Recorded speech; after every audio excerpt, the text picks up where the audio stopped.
दोस्तों नमस्कार, हाजिर है एक बार फिर से आज की बड़ी और ताजा खबरों के साथ। बस आपसे निवेदन है, कृपया वीडियो को लाइक कर दें, चैनल को सब्सक्राइब कर लें और घंटी बटन जरूर दबा दें। ये पहली बड़ी खबर है, मनीष सिसोदिया के घर से निकली सीबीआई की टीम, 12 घंटे तक चली छापेमारी। ये आपको बता दें कि दिल्ली के उप मुख्यमंत्री मनीष सिसोदिया के घर से अब सीबीआई की टीम निकल गई है। सुबह करीब 8 बजे सीबीआई ने मनीष सिसोदिया के दिल्ली स्थित आवास पर छापा मारा। सीबीआई की यह छापेमारी करीब 12 घंटे तक चली है। केंद्रीय जांच ब्यूरो ने आम आदमी पार्टी सरकार की हाल ही में वापस ली गई आबकारी नीति में कथित घोटाले के संबंध में यह छापेमारी की है। उप मुख्यमंत्री मनीष सिसोदिया के आवास के अलावा विभिन्न राज्यों में करीब 31 स्थानों पर भी तलाशी ली गई। सीबीआई ने इस कार्रवाई को लेकर कहा कि दिल्ली, गुरुग्राम, चंडीगढ़, मुंबई, हैदराबाद, लखनऊ, बेंगलुरु सहित 31 स्थानों पर तलाशी ली गई है, जिसमें आपत्तिजनक दस्तावेज, लेख और डिजिटल रिकॉर्ड बरामद हुए हैं। सीबीआई ने मामले के संबंध में मनीष सिसोदिया समेत कई लोगों पर एफआईआर दर्ज की है। इस मामले में आबकारी अधिकारियों, शराब कंपनी के अधिकारियों, डीलरों के साथ साथ अज्ञात लोक सेवकों और निजी व्यक्तियों पर भी केस दर्ज किया गया है। आपको बता दें कि आम आदमी पार्टी पर अब सीबीआई ने शिकंजा कस दिया है। अगली बड़ी खबर, मनीष सिसोदिया के घर सीबीआई रेड पर सियासी घमासान हुआ तेज। आम आदमी पार्टी और भाजपा ने एक दूसरे पर जमकर बोला हमला। आपको बता दें कि दिल्ली की केजरीवाल सरकार में उप मुख्यमंत्री मनीष सिसोदिया के घर सीबीआई ने छापेमारी की है। अभी तक उनकी पार्टी के 40 मंत्री और विधायक पुलिस एवं जांच एजेंसियों के फेरे में आ चुके हैं। पंजाब में आम आदमी पार्टी के एक मंत्री को मिलाकर अभी तक आम आदमी पार्टी के 5 मंत्रियों को इस्तीफा देना पड़ा है। इसे लेकर सियासी घमासान तेज हो गया है। आम आदमी पार्टी के नेता ने दावा किया है कि भाजपा केजरीवाल के बढ़ते ग्राफ की वजह से बौखलाई हुई है। वहीं भाजपा ने पलटवार करते हुए कहा कि अगर अरविंद केजरीवाल ने कुछ भी गलत नहीं किया और उन्हें अपने नेताओं पर भरोसा है तो वे क्यों डर रहे हैं। अगर उन्होंने या फिर उनके मंत्रियों ने कुछ भी गलत नहीं किया है तो उन्हें डरने की कोई जरूरत नहीं है। आम आदमी पार्टी ने दावा किया है कि केजरीवाल की छवि पूरे देश में मजबूत हो रही है। सियासी गलियारे में ऐसी बातें इसलिए भी आ रही हैं क्योंकि पिछले कुछ दिनों से केजरीवाल ने अपने बयान, प्रेस वार्ता या फिर विज्ञापनों में दिल्ली की बजाय देश का नाम लेना शुरू कर दिया है। उन्होंने हर घर तिरंगा अभियान को अपने तरीके से सेलिब्रेट किया। इस बीच आम आदमी पार्टी के एक बड़े नेता ने दावा किया है कि पंजाब में हमने अपनी सरकार बनाई है। ऐसे में भाजपा इस बात से चिंतित है कि पंजाब की तरह हम हिमाचल और गुजरात में भी मजबूत स्थिति में आ सकते हैं। आपको बता दें कि आम आदमी पार्टी के नेता ने दावा किया है कि भाजपा केजरीवाल के बढ़ते ग्राफ की वजह से पूरे तरीके से बौखला गई है। अगली बड़ी खबर, अरविंद केजरीवाल ने मोदी सरकार पर बोला बड़ा हमला। बोले मनीष सिसोदिया के काम की यूएस में हुई तारीफ तो सरकार ने दिया सीबीआई गिफ्ट। ये आपको बता दें कि दिल्ली में डिप्टी सीएम के घर पर सीबीआई के छापेमारी के बाद केजरीवाल ने बिना नाम लिए बीजेपी पर जमकर हमला बोला। उन्होंने ट्वीट कर कहा कि जिस दिन अमेरिका के सबसे बड़े अखबार एनवाईटी के फ्रंट पेज पर दिल्ली शिक्षा मॉडल की तारीफ और मनीष सिसोदिया की तस्वीर छपी, उसी दिन मनीष सिसोदिया के घर केंद्र सरकार ने सीबीआई भेज दी। उन्होंने कहा कि उनके सहयोगी के घर पर सीबीआई की छापेमारी उनके अच्छे काम का परिणाम है, जिसकी विश्व स्तर पर सराहना हो रही है। उन्होंने कहा कि हालांकि उन्हें इस बार भी कुछ नहीं होगा, इससे पहले भी सीबीआई की छापेमारी हुई थी और उस वक्त भी कुछ हाथ नहीं लगा था। उन्होंने ट्वीट करते हुए कहा कि दिल्ली के शिक्षा और स्वास्थ्य मॉडल की पूरी दुनिया में चर्चा हो रही है, इसे ये रोकना चाहते हैं, इसीलिए दिल्ली के स्वास्थ्य और शिक्षा मंत्रियों पर रेड और गिरफ्तारी कर रहे हैं। 75 सालों में जिसने भी अच्छे काम की कोशिश की उसे रोका गया, इसलिए भारत पीछे रह गया। अरविंद केजरीवाल ने कहा कि लेकिन दिल्ली के अच्छे कामों को हम रुकने नहीं देंगे। अगली बड़ी खबर, पूर्व राज्यपाल ने पीएम मोदी की जमकर तारीफ। बोले कृष्ण की तरह भाई भतीजावाद को खत्म करने की कोशिश कर रहे पीएम मोदी। ये आपको बता दें कि कर्नाटक के पूर्व राज्यपाल वजुभाई वाला ने शुक्रवार को कहा कि भगवान कृष्ण की तरह प्रधानमंत्री नरेंद्र मोदी भाई भतीजावाद को खत्म करने की कोशिश कर रहे हैं। वजुभाई वाला कृष्ण जन्माष्टमी के अवसर पर निकाले गए जुलूस के दौरान यहाँ पत्रकारों से बात कर रहे थे। गुजरात के पूर्व मंत्री ने कहा कि प्रधानमंत्री मोदी भारत और उसकी संस्कृति को सफल बनाने के लिए काम कर रहे हैं। वजुभाई वाला ने कहा कि हमें भारत को भ्रष्टाचार मुक्त बनाना है, महिलाओं को सशक्त बनाना है। उन्होंने भाई भतीजावाद के खिलाफ कड़ी चेतावनी भी दी। उन्होंने कहा कि मोदी देश में भाई भतीजावाद को खत्म करने के लिए उसी तरीके का काम कर रहे हैं जैसे भगवान कृष्ण ने किया था। कृष्ण ने अधार्मिक लोगों के खिलाफ लड़ाई लड़ी और अपने उन रिश्तेदारों को भी नहीं बख्शा जो गलत काम कर रहे थे। उन्होंने कंस और शिशुपाल को मार डाला था। उन्होंने आगे कहा कि मोदी वही काम कर रहे हैं। और ये बड़ी खबर, सीबीआई रेड के बाद अब कसेगा ईडी का शिकंजा। दिल्ली आबकारी नीति में शुरू हो सकती है मनी लॉन्ड्रिंग की जांच। ये आपको बता दें कि दिल्ली के उप मुख्यमंत्री मनीष सिसोदिया और अन्य पर सीबीआई की छापेमारी के बाद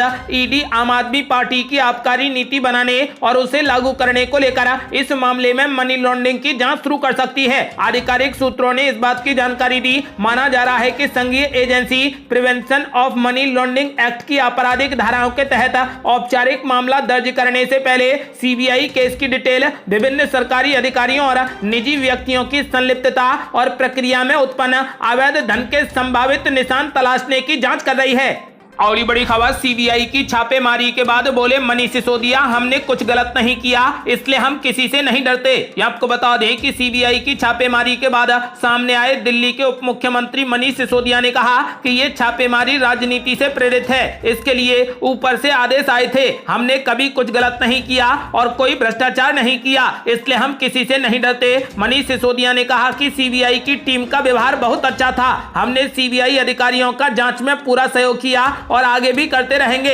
उन्होंने बताया कि सीबीआई अधिकारी मेरा फोन और लैपटॉप और विभाग की कुछ फाइलें साथ लेकर गए हैं। आपको बता दें कि मनीष सिसोदिया ने साफ कर दिया है कि यह छापेमारी राजनीति से प्रेरित है। और ये बड़ी खबर, कपिल सिब्बल ने बीजेपी पर बोला बड़ा हमला। बोले केजरीवाल का उदय हो रहा है, ये भाजपा को अस्थिर करने का सही समय है। ये आपको बता दें कि दिल्ली के उप मुख्यमंत्री मनीष सिसोदिया के आवास पर सीबीआई ने 12 घंटे तक छापेमारी की। इसी बीच पूर्व केंद्रीय मंत्री कपिल सिब्बल ने भारतीय जनता पार्टी को कड़ी चेतावनी दी है। उन्होंने आम आदमी पार्टी के राष्ट्रीय संयोजक और मुख्यमंत्री अरविंद केजरीवाल की जमकर तारीफ की। सीबीआई ने शुक्रवार को साल 2021 में आई दिल्ली आबकारी नीति को लेकर कार्रवाई की है। कपिल सिब्बल ने मनीष सिसोदिया के आवास पर जारी रेड को लेकर ट्वीट किया। उन्होंने कहा कि अब जब केजरीवाल का उदय हो रहा है तो ये बीजेपी को अस्थिर करने का सही समय है। साथ ही उन्होंने सीबीआई और प्रवर्तन निदेशालय की कार्रवाई में सरकार का हाथ बताया है।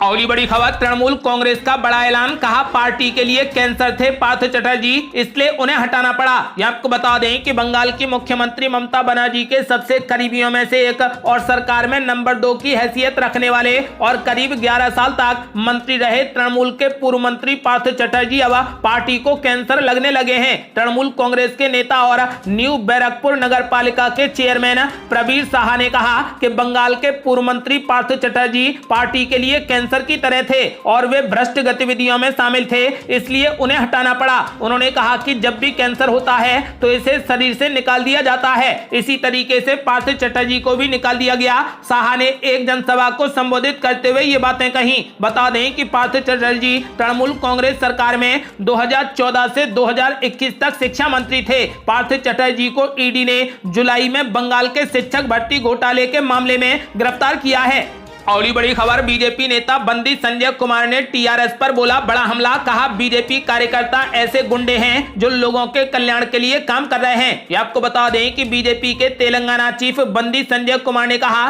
कि बीजेपी कार्यकर्ता ऐसे गुंडे हैं जो लोगों के कल्याण के लिए काम कर रहे हैं। उन्होंने इस दौरान टीआरएस पर जमकर हमला करते हुए कहा कि आपके पास पैसा है, ताकत है और पुलिस की मदद से आप दादागिरी कर रहे हैं, लेकिन हम आपसे बड़े गुंडे हैं। उन्होंने आगे कहा कि बीजेपी गरीबों के लिए और तेलंगाना को बचाने के लिए गुंडागिरी करेगी। हाल ही में तेलंगाना में भारतीय जनता पार्टी के अध्यक्ष और सांसद बंदी संजय कुमार ने जनगांव जिले के एक गांव में प्रवेश कर अपनी 1000 किलोमीटर की पदयात्रा पूरी की। अपनी कुल 82 दिनों की प्रजा संग्राम यात्रा के 3 चरणों में कुमार ने 34 विधानसभा क्षेत्रों का दौरा किया है। आपको बता दें कि तेलंगाना के बीजेपी अध्यक्ष ने यह भी कहा कि बीजेपी गरीबों के लिए और तेलंगाना को बचाने के लिए अब गुंडागिरी भी करेगी।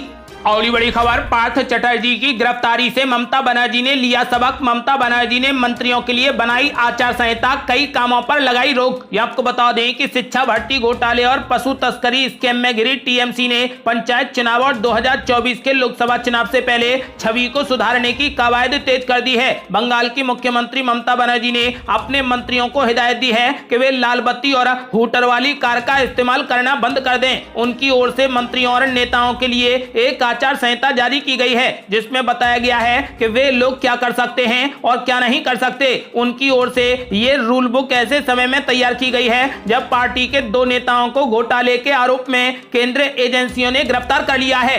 और ये बड़ी खबर, लखीमपुर खीरी में किसानों के धरने का आज तीसरा दिन। केंद्रीय मंत्री अजय मिश्र टेनी की बर्खास्तगी पर अड़े किसान। आपको बता दें कि तिकोनिया कांड मामले में केंद्रीय गृह राज्य मंत्री अजय मिश्र की बर्खास्तगी समेत विभिन्न मांगों को लेकर संयुक्त किसान मोर्चा की अगुवाई में किसानों का 75 घंटे के धरने का आज तीसरा दिन है। दूसरे दिन भारतीय किसान यूनियन के नेता राकेश टिकैत ने देश के किसानों को अपने मुद्दों के समाधान के लिए बड़े पैमाने पर राष्ट्रव्यापी आंदोलन के लिए तैयार रहने का आह्वान किया है। राकेश टिकैत ने धरने को संबोधित करते हुए कहा कि राष्ट्रव्यापी आंदोलन कब, कहां और किस तरीके से होगा, संयुक्त किसान मोर्चा के नेता उचित समय पर इस बारे में जानकारी देंगे। संयुक्त किसान मोर्चा को मजबूत करने का आह्वान करते हुए राकेश टिकैत ने कहा कि अगर संयुक्त किसान मोर्चा कमजोर हो जाता है तो सरकारें किसानों पर हावी हो जाएंगी। उन्होंने कहा कि तिकोनिया कांड को लेकर केंद्रीय गृह राज्य मंत्री की बर्खास्तगी के साथ साथ न्यूनतम समर्थन मूल्य सुनिश्चित करने के लिए कानून भी किसानों का एक बड़ा मुद्दा है। केंद्रीय गृह राज्य मंत्री पर निशाना साधते हुए राकेश टिकैत ने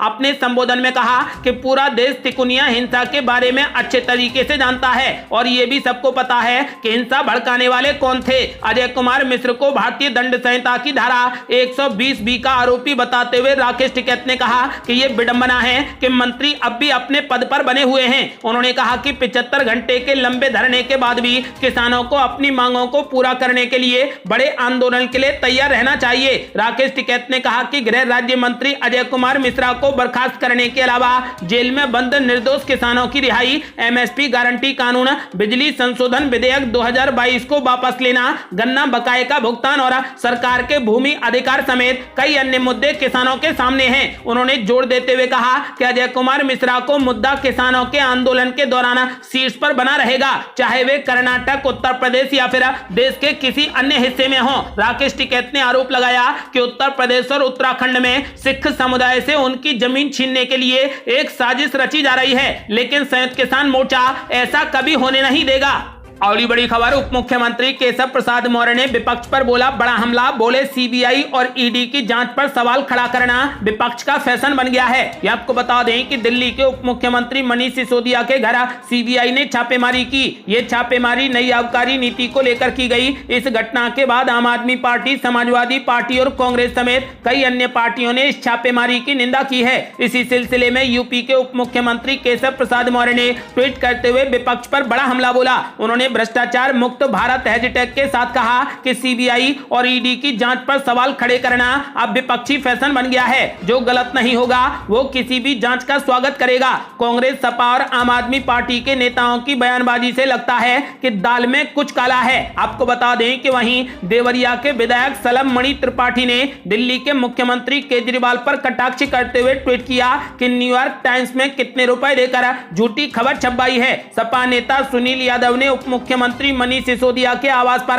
छापेमारी की निंदा की। उन्होंने कहा कि सरकारी एजेंसियां बीजेपी महागठबंधन का हिस्सा हैं। वहीं यूपी के पूर्व मुख्यमंत्री अखिलेश यादव ने कहा कि छापों को राजनीतिक हथकंडा बनाना निंदनीय है। और ये बड़ी खबर, मायावती ने बीजेपी पर बोला बड़ा हमला। कहा यूपी में जंगल राज है, यूपी सरकार का विकास का ढिंडोरा चलावा है। ये आपको बता दें कि बहुजन समाज पार्टी के अध्यक्ष मायावती ने यूपी के कानून व्यवस्था पर सवाल उठाए हैं। उन्होंने हाल ही में घटित अपराध और अन्य दुर्घटनाओं का हवाला देते हुए कहा कि यूपी में केवल विकास का दावा किया जाता है, लेकिन केवल ये छलावा है। हकीकत में यहाँ पर जंगल राज कायम है। राज्य की पूर्व मुख्यमंत्री मायावती ने ट्वीट करते हुए कहा कि बांदा जिले में यमुना नदी पर वर्षों से पुल के अधूरे पड़े रहने के कारण नाव दुर्घटना में अनेकों लोगों की मौत, हापुड़ में पेशी पर आए आरोपी की दिन दहाड़े हत्या व अब हमीरपुर में गैंगरेप की दर्दनाक घटना आदि साबित करती है कि यूपी में जंगल राज है और विकास का ढिंडोरा छलावा है। ये थी अब तक की बेहद बड़ी खबरें। यदि आप भी चाहते हैं कि भारत जल्द से जल्द कोविड मुक्त हो जाए तो इस वीडियो को लाइक कर अपनी राय हमें कमेंट बॉक्स में जरूर दें। यदि आपने अभी तक हमारे चैनल को सब्सक्राइब नहीं किया है तो कृपया चैनल को सब्सक्राइब कर घंटी बटन जरूर दबा दें। जल्दी मिलते हैं बड़ी अपडेट के साथ, तब तक के लिए जय हिंद, जय भारत।